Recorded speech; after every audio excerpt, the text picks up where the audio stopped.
What's up? So it's no one live just yet. I'm just gonna look for a track.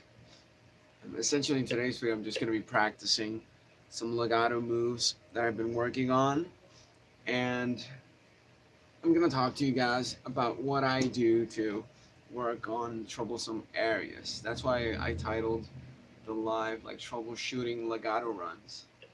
I've been working on some different legato runs and really just like with everything, like with every different type of material, there's different troublesome areas, and of course you got to work through them. So I'm gonna show you guys a little bit like what I do when working on different spots that might feel a little weird, and my approach to those different areas. Let me try to find some type of track.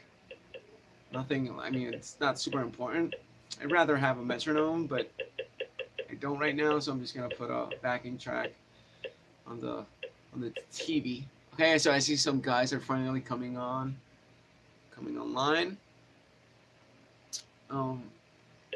Can't find any tracks on here, so let me just look on the search. There we go, backing track. Just listen to your band's album. Awesome, man. Hope you liked it. Greetings from Bolivia. Saludo, Ricardo. Alright, so I'm just gonna put, it says really indie rock guitar jamming A. You see the chords to see if it's major or minor. So again, I'm just gonna be practicing. I'm not really playing or jamming. I'm just gonna be practicing some different moves that I like to use and that I've been practicing quite a bit. And there's some areas that I don't have down all that well. So I'm just gonna go through those and show you guys what I do to try to fix those troublesome areas. Okay, seems like it's gonna be major. There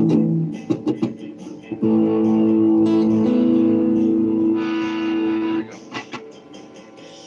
Okay, so that's A major. So I'm just gonna play. I've been working on this pattern this morning, so I've already showed you guys this pattern. So going up, I'm fine with it. So it's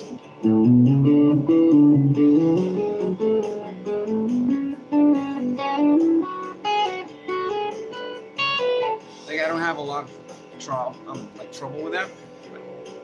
I just simply haven't practiced it all that much coming back. So I gotta practice that. So I'm gonna go slowly first. Doesn't even sound that well with the track. So very good. Let me just do 8 notes.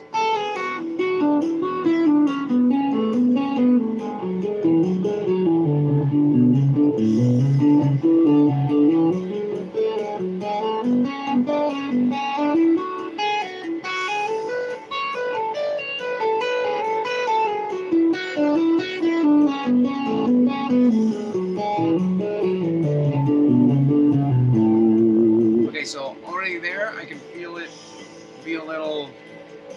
I can be a little consistent with it. So I'm gonna go to the next subdivision. So this is the timing, and I'm just playing 8th notes. The guitar reminds me, yeah, it's pretty much based on that guitar. So I think the neck is a little bit smaller, but the pickup's a little, this is the same pickup he has. This one's this is a Sir pickup, so it's different. But it's the whole look is totally based off of Richie Kotzen's model. Okay, so coming back to the topic, yeah, I'm doing 8th notes, so I'm gonna try to go for triplets. So here we go. Oh, sorry.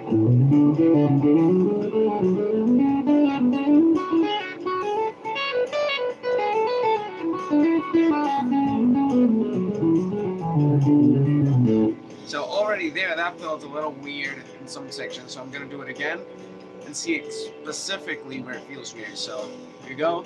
1, 2, 3, 4. That whole section just feels a little off to me. Oh, sorry.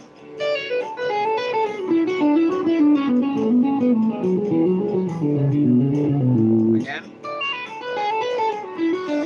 It feels a little inconsistent. Glory to God. Greetings, ma'am, all the way from Israel. Nice. That's awesome.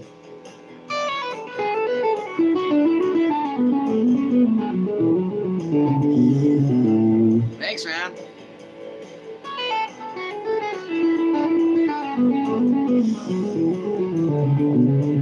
So that one right there, I'm way more used to than this one here. So I usually like this type of movement from here. So I'm just switching the pattern a little bit. But this is the one that's giving me a bit of an issue. So I'm not gonna step away from it. I'm just gonna keep at it till I feel a little bit better about it. And you're gonna be conscious, this is not gonna happen today. Okay, it's gonna take a little bit, it's gonna take a while to get better on those troublesome sections. So for now, I'm just gonna keep pushing through that one. So it's this one.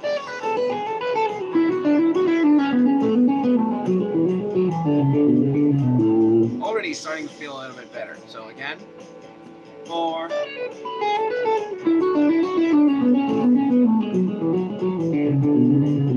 Again.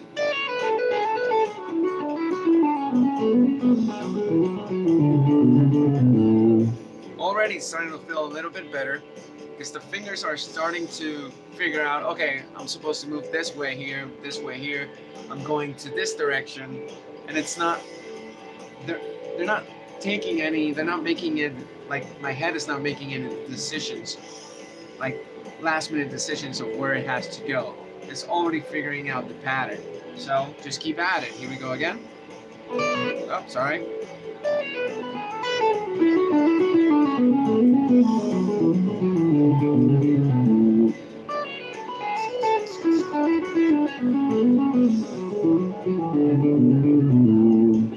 Again, same pattern. Now I'm gonna do both, going up and going down. Up we go.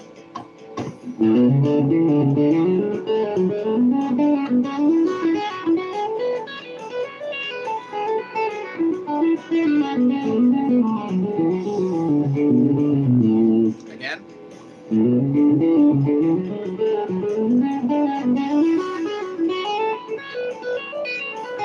Already, I kind of want to come back going with down with the thirds because I'm used to it, but that's not what I'm doing. I'm practicing a specific pattern, so don't stray away from what you're doing. Very important.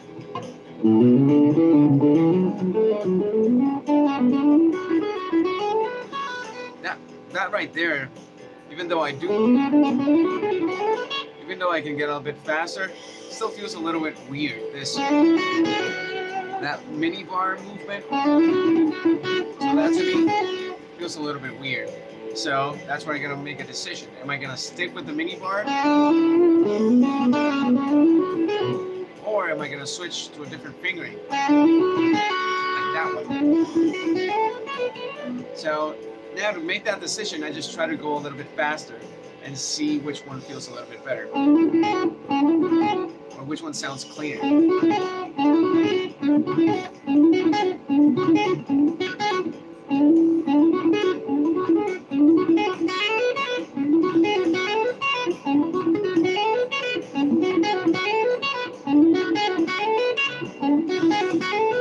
Right now, I like both. Like really, I do like both.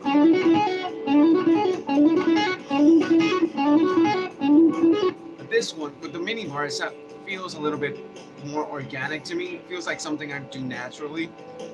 So now I gotta make sure that I can actually get the speed up a little bit on that one without it getting dirty.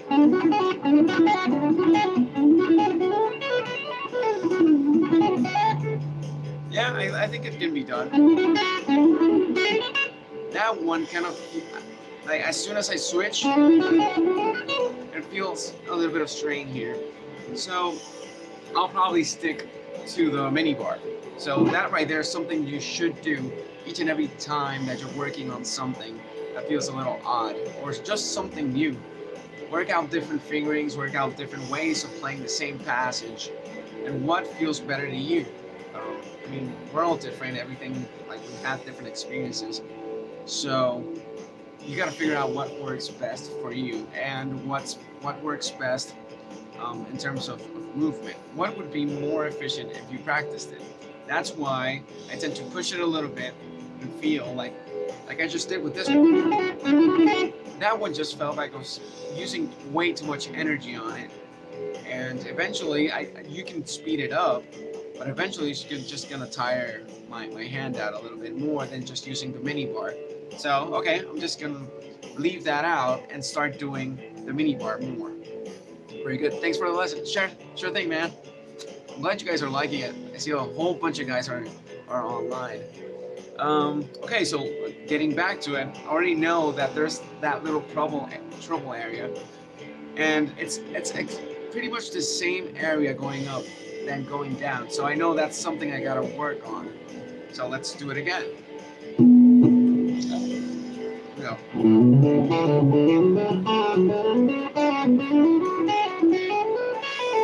Since I already made the decision that I'm gonna stick to the mini bar, I'm just gonna do mini bar each and every single time. And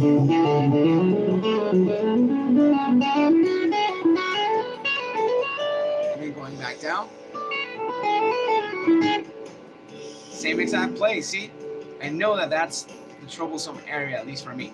So now I'm just gonna work on that specific area. Instead of doing the whole thing, I'm going in there, figuring out why does it feel weird? Is it some trouble with the fingering going back down? Because already going up is feeling kind of natural, but coming back down, it feels a little weird.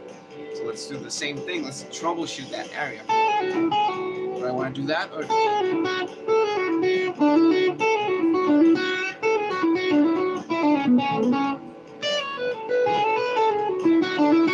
that feels kind of good.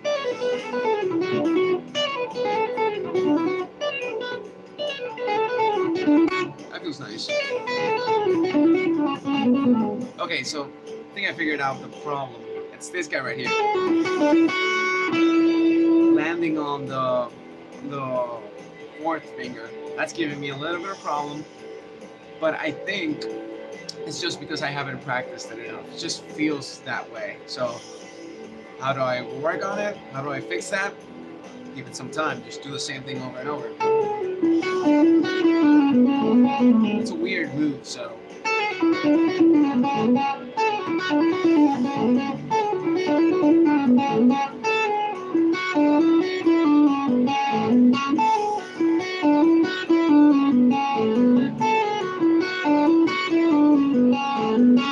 Essentially, what you're doing by repeating it so much is programming your hand.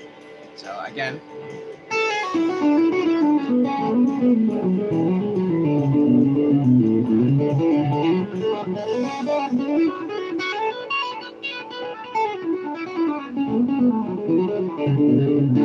Already feels a little bit better, a little bit more comfortable, and I can already see that has, like, I have a future with that. I can totally practice it, and I already know that I can get that faster. I just gotta sit down. And now, better than a backing track, by the way, the backing track just died. It was finished. Better than a backing track is actually a metronome, because you can go up 2 beats, or 5 beats, 10 beats, whatever you can, and start pushing yourself little by little. Let me find a different backing track in a different key. Look for another troublesome area. Do some constant legato ideas, please. I'll get to that soon. Let me do a little bit more of this, and I can totally work on that. So this one's in G, I think. Sounds like minor.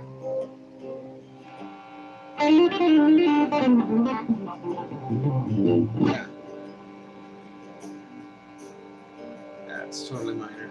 Okay, so let's do this pattern right here.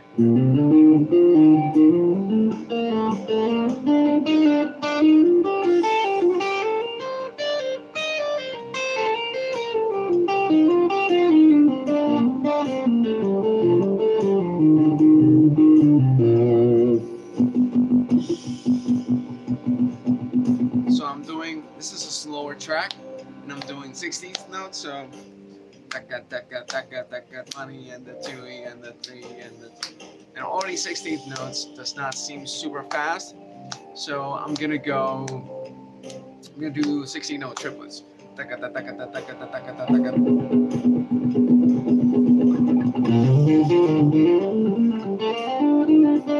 I can't hardly listen to the track.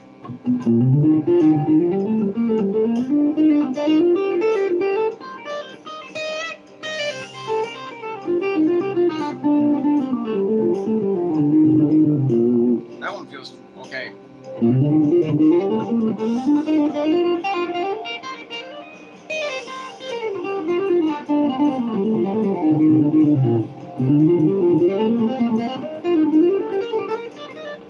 Okay, so that's another troublesome error. And same problem as before.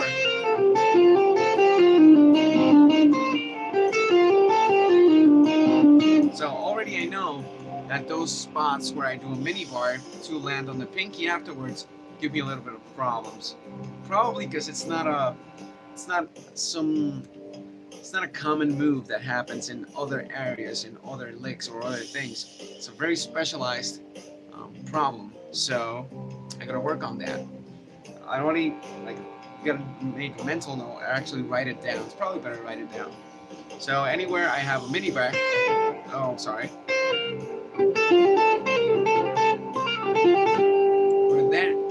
wherever there's that move, that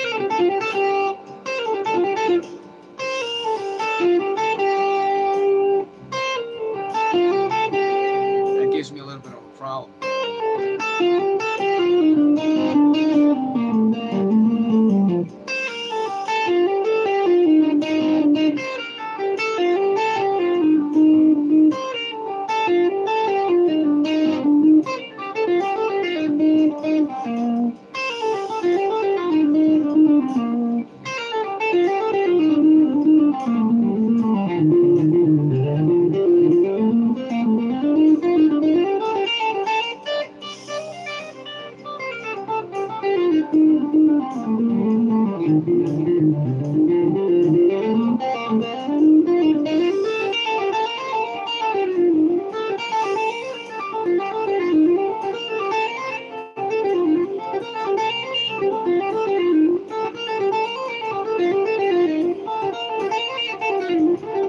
So right there, what I did is I kind of just moved around the pattern a little bit and started doing something I would probably do more around an improvisation, because in an improv, I'm not just going to be doing the same move up and down the scale.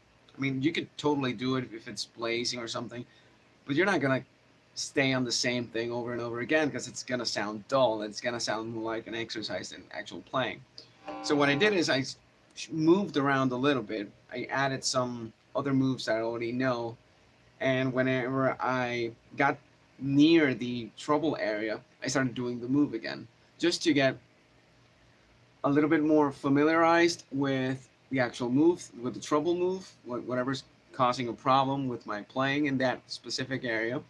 The other thing that's helping out is to get accustomed to come from a different area or something that you're used to doing into this brand new material.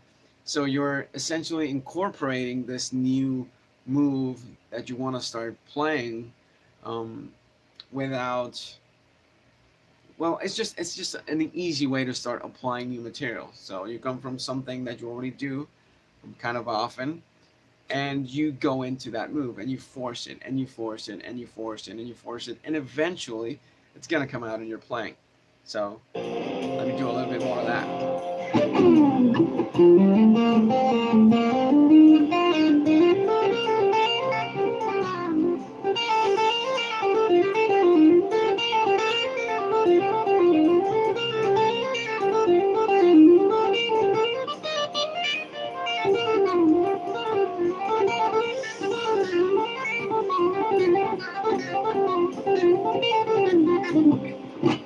Okay, so that's pretty much, that's a couple ways to deal with that type of deal. Let me check out the messages. Okay, so there's the Cots and Legato ideas. I can totally do that. I know like two of them that he likes to do a lot. One of them I have one video where I talk about it.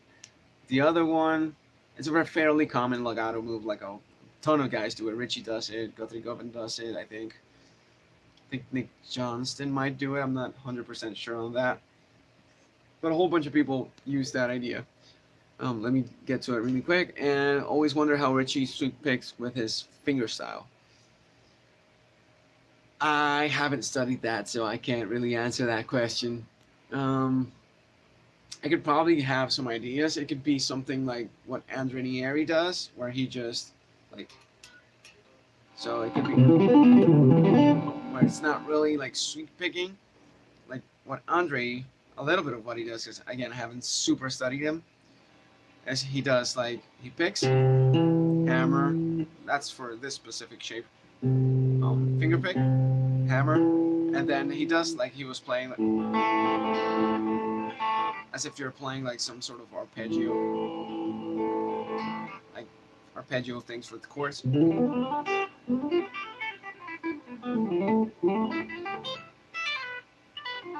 So you can practice pretty much the same thing that same type of moves you do with a pick,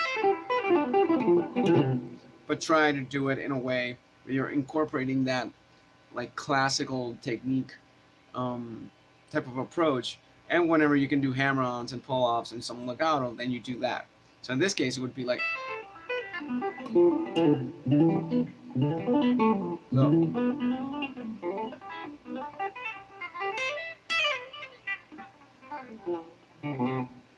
And then let me cover a little bit of the Richie stuff that I know he does actually do. If you want me to do it with like pick without a pick, that's fine. Oh, I get this hum. Anyways, so we're in, I don't know, C minor pentatonic. And what a lot of, like, I know he has this very specific lick that I actually do it a lot.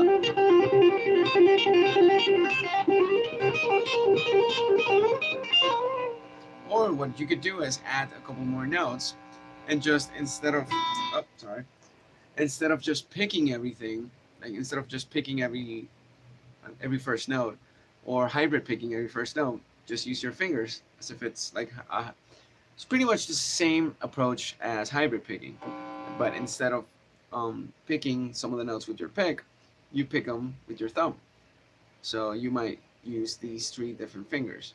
I really do have to study a little bit more of Richie's like finger style technique. Okay, so you know what? Let me blend both of what I was already talking about with this finger picking type of approach. Let me do the exact same pattern, which was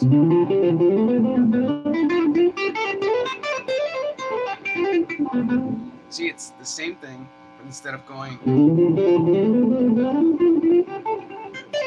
I'm just doing with the fingers.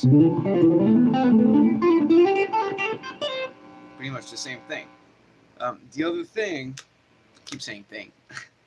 The other thing is this pattern right here.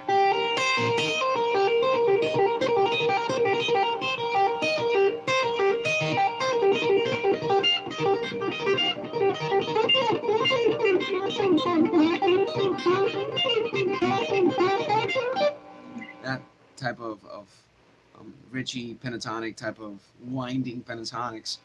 It just goes like this. If you're in C minor pentatonic, you have that guy.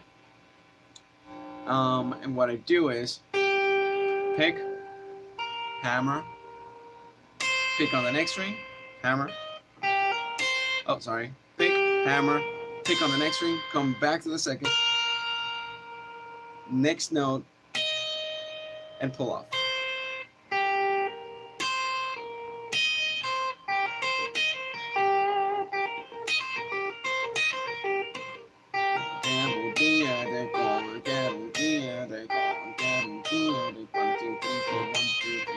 It's almost like a 7-note pattern.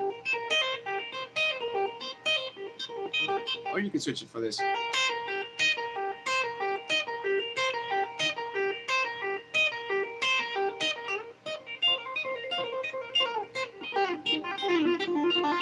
You keep doing that type of thing. She's finger picking, that's hybrid picking, so many things. It's this study. Yeah, there's just a whole bunch of different stuff. Let me keep going back to the messages. What do you think about like the legato technique of Brett Garson? I love his playing, and I think his legato is a little bit different than the majority of players that use legato. I gotta study it. Like who was it? Like Desmond said, there's so many things that you gotta study. Like so many things I gotta study. Um, it's just it feels like there's not enough time. There's so much material. I can't work on everything at the same time. Some challenge here. Thanks, man. Thanks a lot, William. Just Lynch does some very nice Montana with flat and sharp legato runs. I gotta check that out too. I have a friend of mine that wanted me to do like a George Lynch lesson, and he sent me a whole bunch of different George Lynch material. I gotta get to studying that, and I'll probably do some George Lynch, at least some inspired licks soon. A lot of the lessons seemed kind of like had like a couple legato stuff. It has some very interesting uses of the blues scale, and it has some like flat third over flat third. It's almost like a diminished type of scale, even though it's not, because it's more like a symmetric move where he just went. This is something Dimebag Darrell and Zach Wild also does, where it's just like a flat third from, and then go up a fourth and do two flat thirds and keep going up.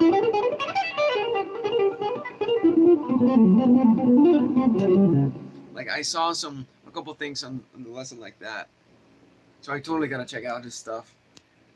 Cheers, finger picking. Oh yeah. Cheers from India, Juan. Cheers, man. Metal Guitar 911. Hello, Juan. Greetings from his. Thanks, man. I've seen you around commenting and stuff.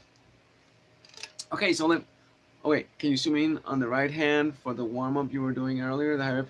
Okay, cool. Let me do that. Can't really super zoom in because I'm on my phone, but I can totally get closer to the camera. That's sort of like a zoom. Okay, so for the actual picking pattern, I believe this is something I got from Tom Quayle in one of his, I think it's a lick library video. It's on YouTube, you can find it. It's like a pentatonic legato type of thing. So I just took the move and applied it to other different things. So what I'm doing is, I'm just going to do C major. So it's just pick and two hammers, and then switch to the fifth string, and then I do a middle finger pick. Come back to the sixth, go back to the fifth string and do a pull off.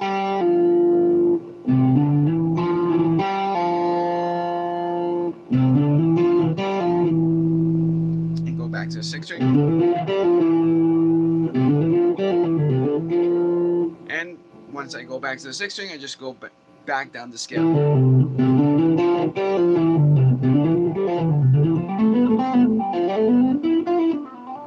and I keep going up the scale. Oh wait, there's two different moves I do with that. I think I just got them confused in the explanation. Sorry about that. Yeah, that's the move. Sorry about that. So start out like that, like the whole Paul Gilbert alternate picking exercise, that super famous exercise. So pick, hammer, hammer, middle finger pick on the fifth, pick on the sixth, and then pick here on the G note, pull off, and finish on the sixth. That's the whole move.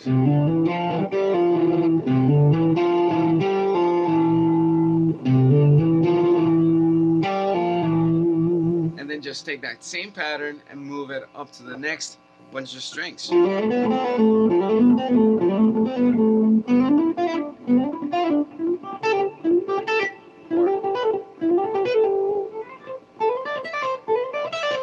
And on this set of strings, you can do two different moves. You could move to this side, or you could move to this side.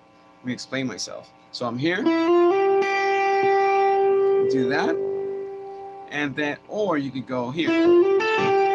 If I do it here, then I keep the same relationships with the notes. So this would be the fourth for this, this would be the fourth for this, this would be the fourth for this, and this would be the fourth for that.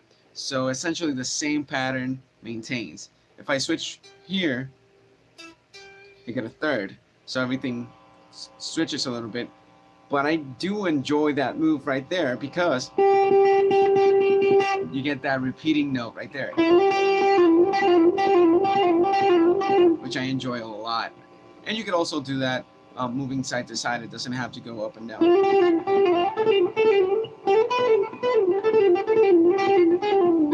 And you can keep doing that. I hope that answers the question. Hopefully you found you understood the pattern. If not, I have, let me see if it's true. No, it's not the same pattern. I think I have that same pattern on my like secret legato from the masters video. I think that's the name of the video. So if not, you can find some tab on that video, and I explained the pattern again, so you can check it out a little bit better there. Cotton's early fusion stuff was great. He changed his whole style though. Yeah, it totally changed everything.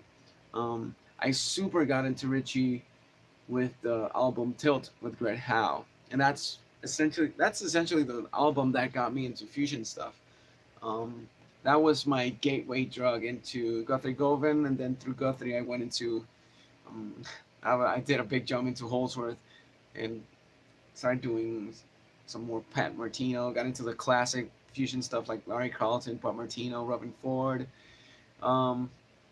Then went way outside to the other, like, kind of darker, not so groovy, but more experimental fusion, like Holdsworth. A little bit of Brett Garst. I did some Richard Hallebeck, or Beck. I don't know how to pronounce his name all that well. I've only seen it written down. Antti Kotikowski. I did a whole bunch of different, went through a couple of guys. Just got a little bit more into that style. Alex Schmachacek was who was a teacher of mine. Whole bunch of different guys. So from Canada, loved your Nick Johnston lesson. It's a major lack of YouTube videos covering his style of playing and legato. Please do another video. Will do. I totally love Nick Johnston, so it's not hard for me to study his stuff. I absolutely love his playing style, so I'll totally do that. Perfect. Good.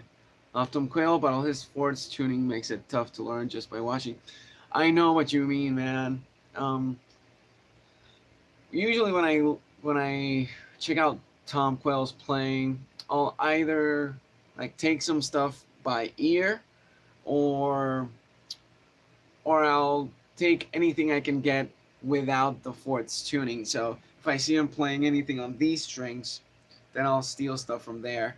But if he goes on to these three, or if it's more like chord stuff, I'll just look at the theory or look at the ways, like different intervallic relationships or whatever, however he's creating different chords, and I'll take away from that, but wouldn't necessarily look at the exact fingerings of the left hand just because of what you mentioned, because of the Ford's tuning. Toca, no hables mucho, no te entiendo. Ya invito, todo el mundo toca ahí. Have you ever lost your chops in any technique? Yeah. I mean, if you stop practicing something, you'll start losing chops. It's almost like going to the gym. If you start, you know, this is not how you go to the gym. You don't just do arms every day. But let's say that you do arms every day, and then you incorporate a day where you're doing legs. So there's one day you're not going to be practicing arms, and then let's say you start adding back and chest and all that stuff, and let's say, actually no, let me scratch that, let me start again. Okay, so you have this very good technique, good schedule. You have every day you do a different part of the body, but eventually you decide you want to stop doing legs. So you are going to lose all that strength and gains in your legs. And if you come back after a year of not doing legs, you're not going to be able to lift as much with your legs if you haven't worked them out in a year.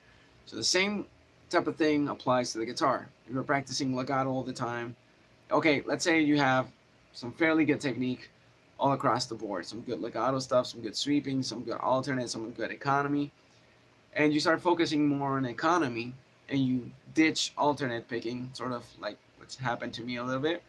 Um, so you do start losing chops because you're not really working them out. That's why, and this is a video I really should do, and I've thought about it a couple times. But there's different methods. There's different types of practice. There's the, let me keep reading messages. Let me finish my thought. There's different types of practice in terms of what you're practicing. There's sometimes you got to practice to gain new material. Sometimes you practice to gain new material. Sometimes you practice to adapt that new material into your playing style. Sometimes you practice to maintain. Just there's maintenance practice, and eventually it gets harder and harder to keep adding stuff without losing anything, because the amount of practice that you're gonna have to do keeps growing. So the hours of practice every day are gonna grow, because if you want to maintain absolutely everything, and that's a speed of mind in terms of being able to think theory stuff really fast, the ear, everything. If you don't practice something, it's gonna go away. You can probably bring it back soon if you already have the muscle memory, if you've already developed the muscle memory, but yeah, it totally goes away. Totally goes away. So maintenance practice is something very important, even though it's, at least for me, it's kind of boring. I'm kind of ADD, where I like to learn new things all the time. I get bored of things really fast. But that's like my emotional brain saying, go to the next thing, go to the next thing, go to the next thing. But then my analytical brain goes, dude, you got to practice this stuff or else you're going to lose it. So it's almost like use it or lose it. So there's got to be a balance. There's got to be a little bit of a balance, at least for me. Some guys really know how to focus on a couple things and stay on that. Yeah, if you don't use something, you're totally going to lose a little bit of that. For me right now, I'm so focused on a lot of legato stuff and so, a bunch of sweep picking stuff, not a whole lot. And I'm not really too keen on alternate picking right now. So I am losing a little bit of my alternate picking ability. But at least for me, the pros outweigh, like the benefits outweigh the cons, because I do want to get better at legato. And I prefer the sound of legato than the sound of alternate, just something I prefer. So yeah, I don't mind losing some alternate picking just because I'm getting better at legato. Although I do not want to lose my economy picking chops. So what that means is I gotta practice my new legato stuff, practice adapting all that stuff. Whoa, I just got hit by a shock of electricity. Well, it just means I gotta practice my legato and I gotta practice my sweep picking, but I can't forget about my my economy. I want to maintain it. Saludos de Argentina, excelente cada tutorial. Saludos, hermano, y gracias por darle seguimiento. For me, learning the phrase is more important than the licks. The phrase or the phrase. And yeah, I mean, the licks, the thing is, I don't, like, you can learn a lick. I think I know what you're coming from.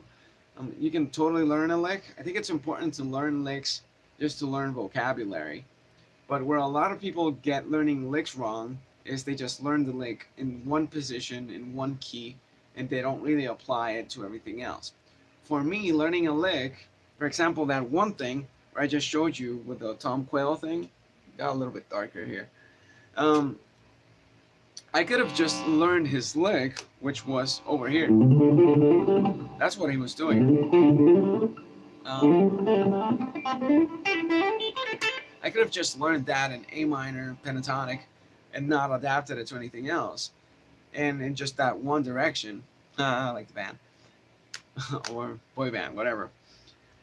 But no, I decided, okay, I like that move. You gotta take the lick and deconstruct it a little bit. Find the different moves within the lick and what you can steal from that lick, and then apply it all over the neck. So in that case, I just took that same move and adapted it to the whole neck, and to all different, like different scales, different everything, just adapted to the whole neck. He's just going this way, but I said, no, you can totally take it this way also. You can practice it going horizontally or vertically. It's just a matter of how much you like the move, and like how much are you going to invest in that move. So yeah, I think learning licks is important. Learning licks is important, but you got to know how to do it. That's probably the best way of saying it. Ah, what's up, Ed? What's your thoughts on how Petrucci loses his technique on the last years? I don't know. I mean, I haven't really kept up. Like the last things I watched with Dream Theater was their Budokan video, like DVD, which is one of my favorite concerts. At least one of my favorite concerts, like one of my favorite Dream Theater concerts. I kind of watched, like, I started watching a concert the other day, but I didn't keep at it. But I mean, like most players tend to lose some type of technique as they start getting older, be it because of just age. I don't know if age is the right word, but it's just a term of like priorities. Like eventually you get older, you start like have a family. It's just different priorities, I suppose. I don't know. Like again, I'm not sure if he really lost anything. I haven't really watched it, so I'm just going based off what you're saying. If it did happen, then I mean it's just stuff that happens. I don't know if it's just, I can't really say why that happens to anybody. Like everyone has different reasons for why they're losing or gaining different things. Maybe he's more focused on gear stuff right now and getting a specific sound. Maybe he's more focused on composing. That's another thing. If you focus on composing a lot of, and not more on techniques, and then yeah, probably you're gonna lose a little bit of technique. Could be he's focused on family, or he just wants to spend more time with. I don't know. It depends. That's more of a question you probably have to ask him. But I think it's totally reasonable. I mean, yeah, it's just stuff that happens. So many reasons of why that could be happening. Good teaching. Thanks, Ed. Another great guitar player I haven't seen you cover is Kiko Lorado. I loved his Universal and Verso Latin Fusion. Anything heard is pretty damn cool. Yeah, I was so freaking close to doing a video on him. I actually studied him. And I started him a while back. I think it's already been about a year. And I kind of left it in the back burner and never did it. But I have about half of the performance written out. Oh, snap. It's Franco. But yeah, I have like half of the performance already. It's not based on the Latin fusion stuff, though. It's more based on his like instrumental rock, like virtuoso guy approach. Y mi Gaffa. Bueno, mi Gaffa están allí en el gig bag. I love his Angra stuff too. Yeah, I totally do. It's more based on his Angra and the Angra and the instrumental rock stuff. Definitely more based on that. It's not super. Yeah, no gravity. Exactly. Drink a little bit of water.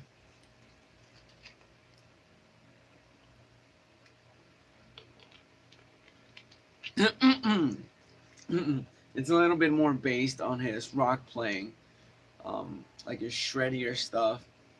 A little bit of the no gravity, a little bit more of the, like his more, what would you say, like his newer stuff, his newer albums. Like, let me see if I can remember a little bit. I remember I had like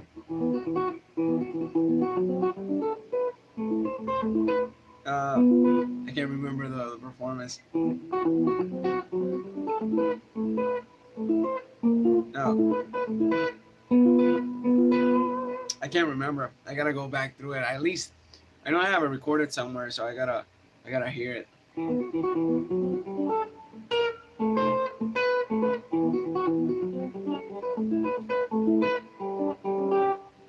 Can't remember, and then it goes something in the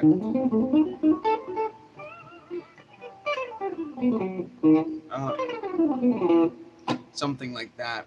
Can't really remember. I gotta go back and actually study him again, because that's the other thing. Like a lot of the guys I study, I do it for about a month or two. When I do like a big extensive like guitar techniques and concepts video, I study the guys for about a month or two, where I only listen to them and yeah, I mean, I just took the pattern and created my own chords that sound a little bit like that. Um, and so, okay, going back to the main idea I was saying, I studied them for about 2 months, and so I get some chops close, not close, like trying to imitate what they do, or at least sound like what they do, using the tools that that I have to try to replicate that. Like for example, that run right there. Like if he was doing it, he'd probably do like alternate.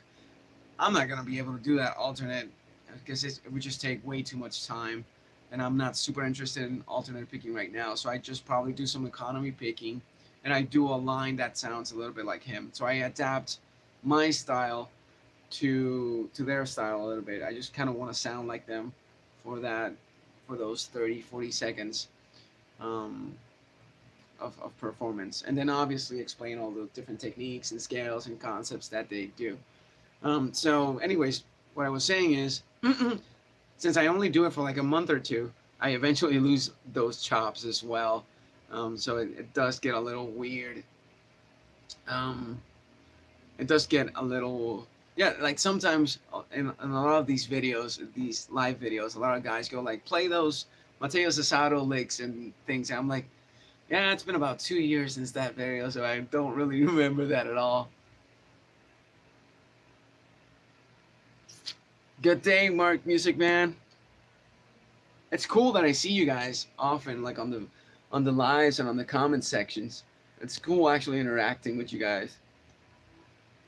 Morning from Cali. Question: does your brother build custom-made guitars often? What's up, Danny? I was actually gonna go to NAMM this year, but had to get some new equipment, and I'm not gonna be able to do it. I'm not gonna be able to get the plane tickets and stuff.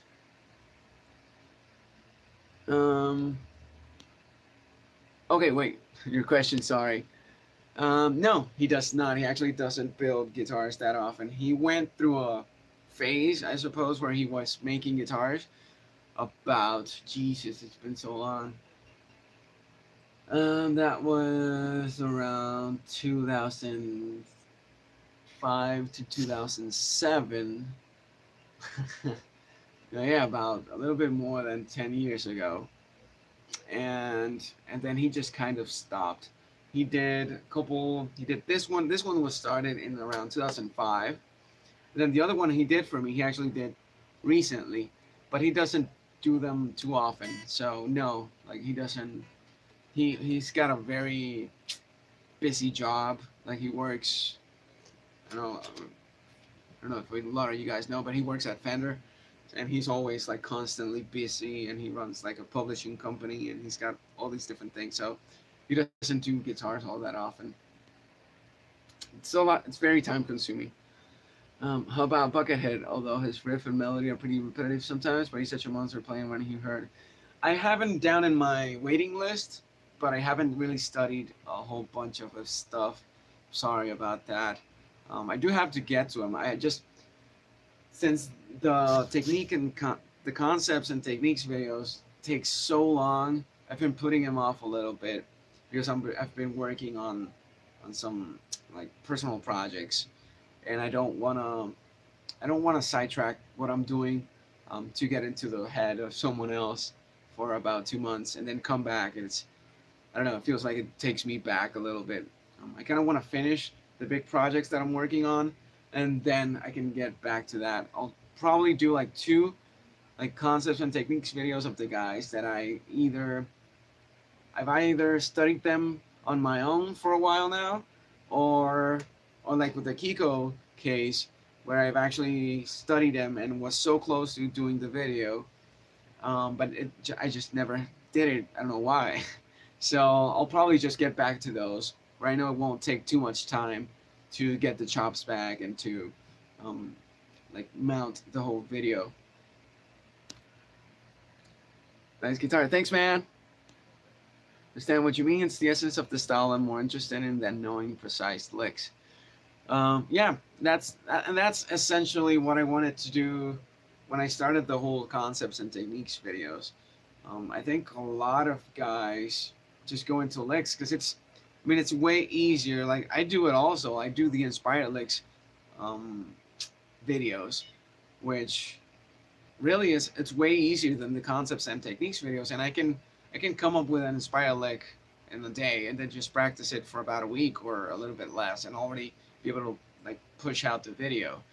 And specifically, like a lot of the videos don't move that much, so it feels a little like draining to spend 2 months studying a guy and then just get 2,000 views on a video, which is what kind of happened with my Andy Timmons video, which I think it's the last like secret concepts and techniques video I did.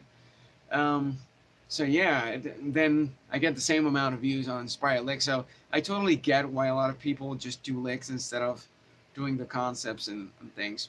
But when I started doing those videos, I started doing it just because of that, because there were so many like secret techniques, and there's so many secret things out, like secretive, not really secret, but secretive, and so much mysticism around a lot of stuff that I kind of wanted to like break it apart and start talking about, like kind of get it, debunk a lot of the stuff. Not really debunk, because it's not really something fake, but demystify, get that magical aura a little bit off of it, and see like, okay, this is actual things that you can actually practice. It's just a matter of practicing it.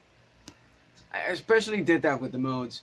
I kind of want to revisit those videos because they're so old and the production values are a little low. Not that I have great production values now, but they're definitely getting better, specifically with the audio. I think it's getting better, so I want to revisit those. And there's still, even though there's a lot more like modal knowledge out there now, I still feel like there's some guys that get kind of lost with the whole modes thing, so I have to revisit those. Buckethead slap and tapping are awesome too. I gotta check it out. Totally gotta check it out. Down there has success, more Nick Johnston lessons, and more hybrid picking licks. Sure thing, man. Like I have no problem with Nick. Like I said before, studying Nick Johnston. Definitely one of my favorite players right now, and definitely no problem with hybrid picking licks because I've been working on it a lot lately. What's good for building strength in your fretting hand? I work with my hands, so they tend to stay very tense and stiff, especially when it comes to legato. Okay, so there's a couple of different things. There's specific like exercises or moves that you can practice, like what I was doing at the beginning of the video, where you pick a certain move and you just work it out through the scale. Like, and figure out the troubleshooting areas and try to work against those. But also there's some other type of exercises that you can do. Like I have this very cool sheet, and I should do a video on this. There's so many videos I gotta do. I have like hundreds of video ideas written out, and it's not enough time, man. Not enough time. Speaking about that, what time is it? It's 1. Yeah, I still got some time. Okay, so fretting hand stuff. You can do like specific finger exercises. Like and just doing hammer-ons. So you can go like this. Just 1, 2.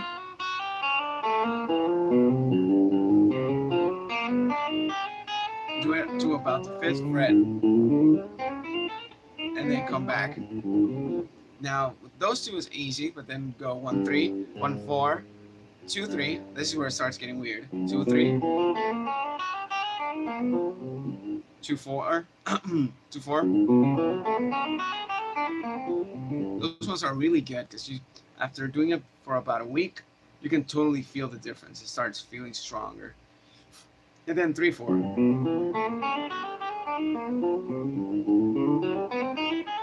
So those help a lot with strengthening weak areas of the hand. And I am gonna do a video on this one too, but I don't want you to get too focused on that. You can do those. You can also do that. I suggest doing it the other way around. So, and then 4, 2, and doing all that. But do like 15 minutes and that's it. Everything else should be more applied things. So even just working out the scale with legato,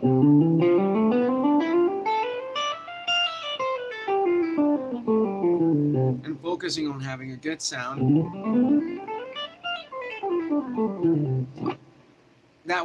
that alone will give you some hand strength. And doing it with a metronome, if you do it every single day, I don't know, 2 minutes straight of just that same pattern, and then 2 minutes here and 2 minutes here and 2 minutes here, after about every single day, after about a week, you're gonna start feeling the difference. Their hands gonna get, it's gonna feel a little bit stronger, and you can start feeling like that sense of finger independence. It's gonna start breaking apart different areas where, because a lot of the times what happens is like half of the hand can do things on its own, and then the other half of the hand does. Like the hand is just divided into sections, and that's because of 2 different nerves that run through the arm. One runs through this canal, the other one runs through this canal, and then one actually moves half of the hand, the other one moves the other half of the hand, the other one moves the actual thumb, and it works in different, I don't know, we're like meat puppets really. You have these little strings right here, but it just pulls, and you go like this and it falls. So you gotta train your hand to be able to move all the different fingers on their own. Like even this, I don't love this 4-note thing. I'm gonna be doing a video on that soon as well. But that helps also, and just breaking that apart. Just instead of going 1, 2, 3, 4 all the time, just go 1, 3, 2, 4, 1, 3, 2, 4, 1, 3, 2, 4, 1, 3, 2, 4. Mix them up. 4, 3, 2, 1, 4, 2, 3, 1, 4, 1, 3, 2, 4, 1, 3, 2, 4, 1, 3, 3, 2, 4, 1, 3, 2, 4. Let's see what else. 3, 2, 4, 1, 3, 2, 4, 1, 3, 2, 4, 1, 3, 2, 4, 1, like that. And mix those different permutations that you can do with those 4 notes. And you can work those out with legato as well. Love you, man. Love you too, man. The videos are great. The tab on screen makes a big difference. I've been trying to combine augmented arpeggios with blues scale. Sorry about that.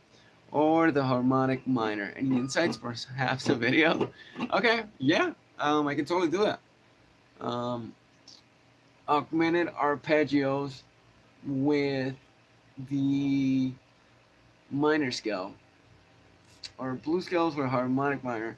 Yeah, they're all related because you can get that augmented triad from, let's say we're in A minor, and if you do the notes from A harmonic minor, then you're gonna have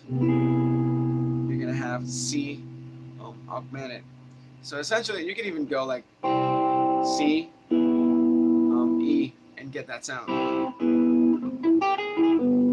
Already it sounds augmented. It's a little odd in that fashion, but you could go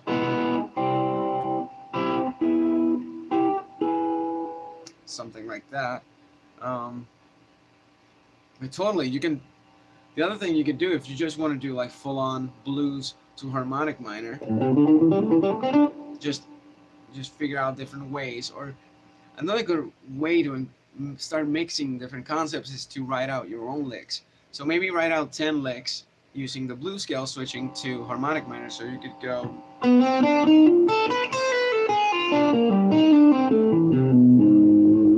it sounded a little bit weird. But, let's see. Already there. It's cool because you have these 4 half steps right here. That's just gonna give you a pretty cool sound. The other cool thing is, actually, you have a lot of chromatics in there because you have, if you were to mix them both, like note by note, you have the 1, 2, flat 3, 4, flat 5, 5, flat 6, flat 7, 7, and tonic again. So there's a bunch of different chromatics in there, which gives you the liberty to create some new, not too common moves. Maybe you could do something like that. And yeah, I gotta.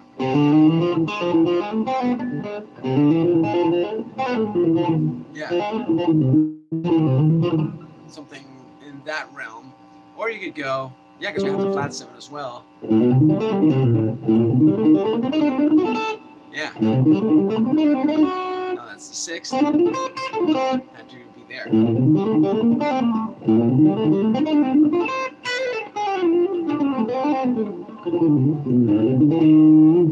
And you can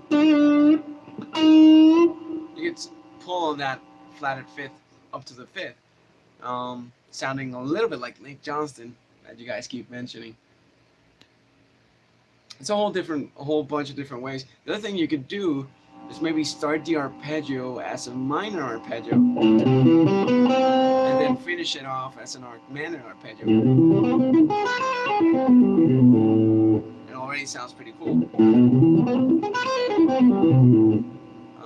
can do that over to this side, or begin it as a, yeah, begin minor, switch to major 7, sharp 5, or augmented, doesn't have to be major 7, sharp 5, and then go back into like a minor 9. So see how it switches to, like, starts out minor, goes all augmented, and then gets a little bit happier. You can work all those different things in.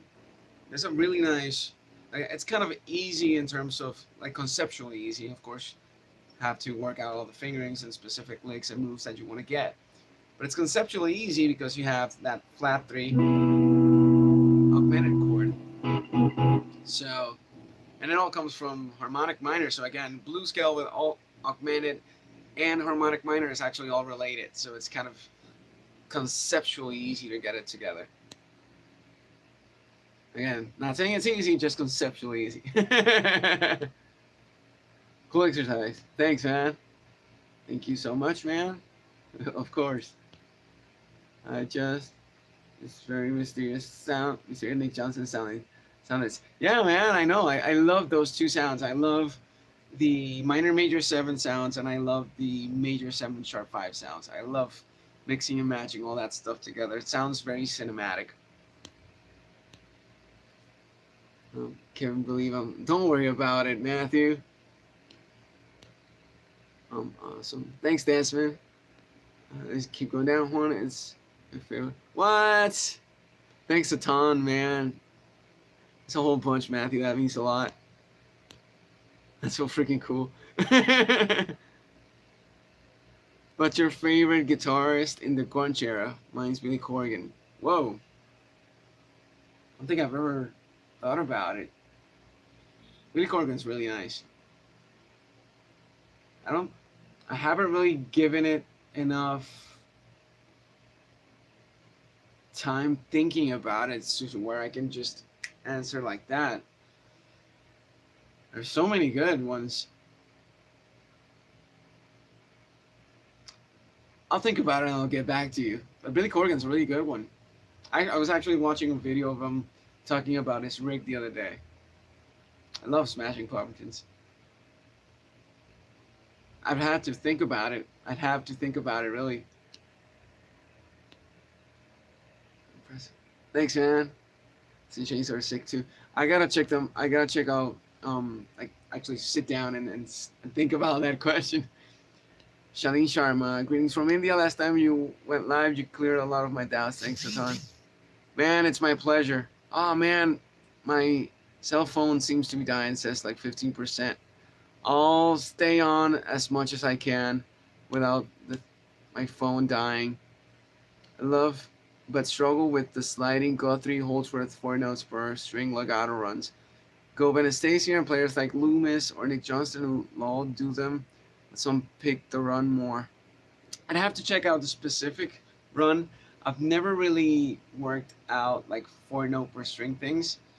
I think, at least for me, it's a little too much stretching. So I don't see the huge value for me. Like I always do like a balance thing between, I always outweigh the pros and the cons. And if the cons outweigh the pros a little bit, I tend to just discard things like that Bruce Lee saying where it's like absorb what is useful and discard what is not, something like that. What is useful to you, and discard what is not. So it's not that it's not good. It's just for me it's a little too much effort to do this. So it's probably not gonna happen. It sounds cool, but it's too much of a stretch. I know I'm probably gonna get hurt if I fart. If I fart. No, not if I fart. I'm probably gonna get hurt if I start practicing those. Although, I mean, that looks pretty freaking cool. but yeah. Hi Juan, what's your thought process on playing over fast unconventional chord progressions like Holdsworth stuff? You're the best. Thanks, man. Okay, fast. Okay, so it depends the type of chord progression. If it's something more like swing, then you gotta keep in mind the harmonic relationship. If it's something more like Holdsworth, then it's more like a modal type of chord progression. And then for that, what you want to do in terms of practicing is figure out everything in a specific position, and then do the same thing on all the other positions.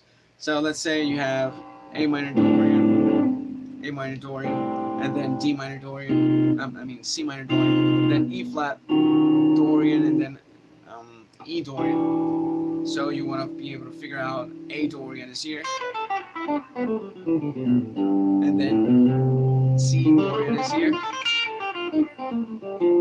Then I think I said E Dorian, and then wow, I'm getting shocked through my guitar. This is crazy.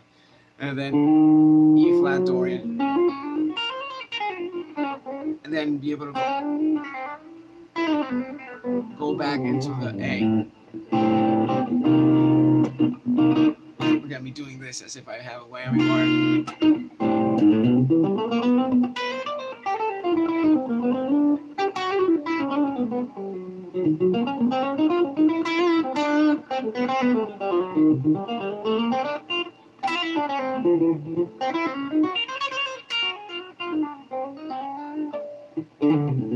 So you gotta practice those, and then when you have it here, you should have it here, here, here.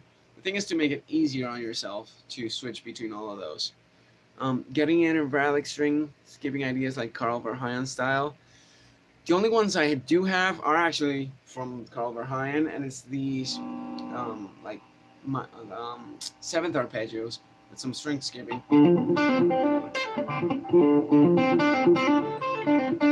I actually got those from Israel Romero. He's like the master at this right now. So you can check out his videos. So essentially it's just a minor 7 arpeggio. I keep getting shocked on my guitar. It's the electricity in this place. It's kind of awful.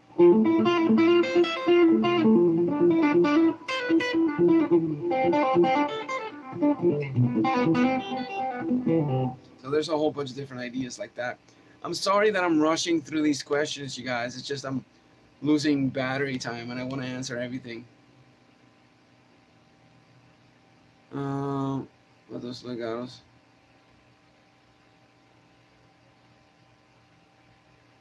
Wait. Oh, man. Oh, with the sliding. Oh, sorry about that. Okay, so with like the that type of thing.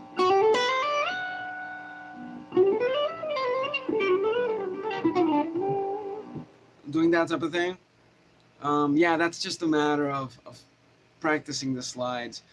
A lot of like modern guys are using like a ton of slides, and I think it's something that's worth going into, like checking out, just because the guitar seems to be going into that direction.